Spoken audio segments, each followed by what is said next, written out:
Hey guys, so this week I read Playing with Fire, which is the second Skulduggery Pleasant book in the series, and it's by Derek Landy, and I thoroughly enjoyed myself.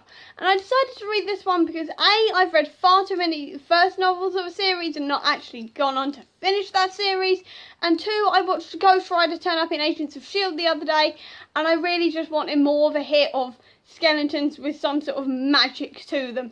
And Skulduggery is a skeleton who is technically dead but has been brought back from the dead, and he's a living skeleton who has magic, who solves crimes and saves the world, essentially. And if you want to know more about the first Skulduggery book, the link to the previous video I did where I reviewed the first book is at the end of this video, because that's where the linky bits are available for previous videos. But with this one, this book is all about the aftermath of the first one, where more people are trying to get hold of the Ancient Ones and bring them back.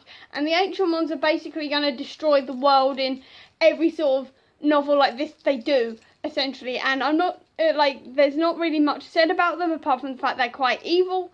And there's several things you need to do first before you can bring them back. And this book goes through one of the ways that they try and do that, where the bad guys have to bring back a grotesquerie. I'm not sure if I'm pronouncing that right, but to me that says grotesquerie, and that's a massive great big monster that's part faceless one, part load of other creatures from the magical world, and Skulduggery and Valkyrie and Tanithlo and Mr. Bliss have to try and work together to try and destroy this monster before he can bring back the Ancient Ones. No, the faceless ones, sorry. I'm getting confused. The faceless ones.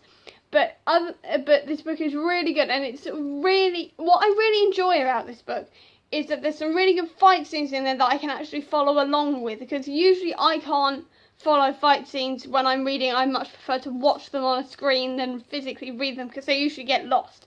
But in this one, it was really well written, and I could follow along most of them. Sometimes I got a bit lost, but mostly I dealt with it quite well, so that was quite good. What I also really liked was that you got more Valkyrie trying to come to terms with the fact that she's now part of this magic world, and she's not spending time with her family anymore, and she's not spending time at school, and she's not sure if she's missing out or if she feels guilty over it.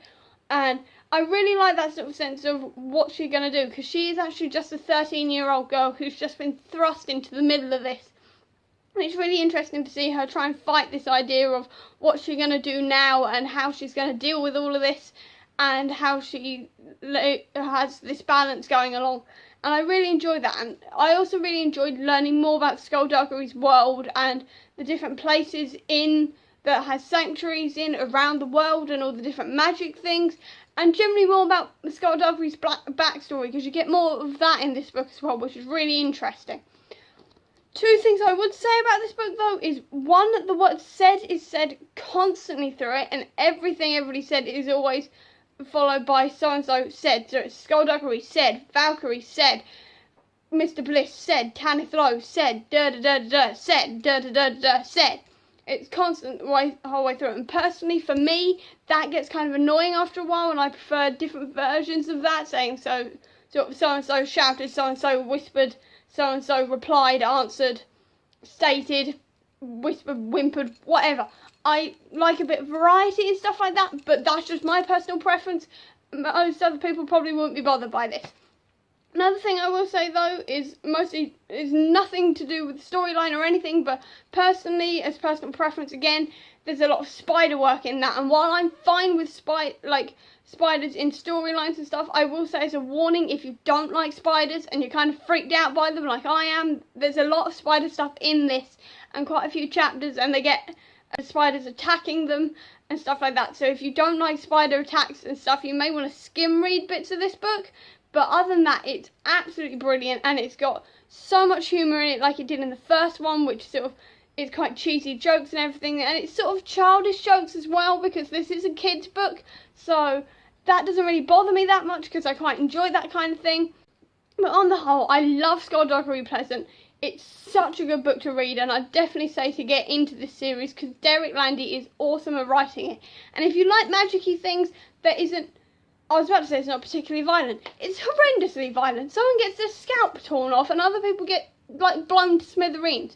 But I would say about this, even if you aren't a fan of gore, it's just said in one sentence. It's not hugely described like previous books I've said about. It's more in a child-friendly sort of way of gore. So if you are like, if you know a particularly morbid child, or you don't, or if you like gore but you don't like it necessarily described in great detail, this is definitely quite a good one for you. Or if you don't like gore that much but you like this kind of thing, I would say that you would be fine with it, but you just have to ignore it a few times because it's just part of the book, but it's literally just one sentence each time and then that's it basically, and that's all you have to worry about really.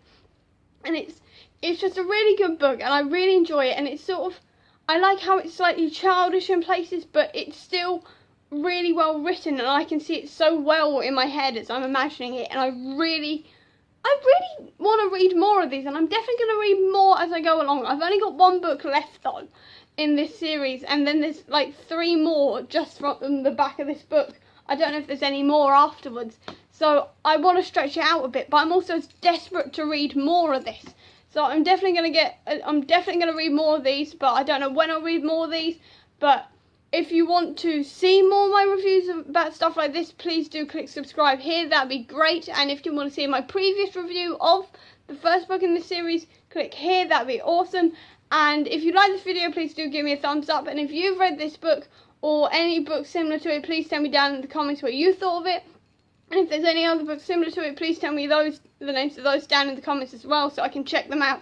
And I think that'll be it for now, so until next time guys, bye!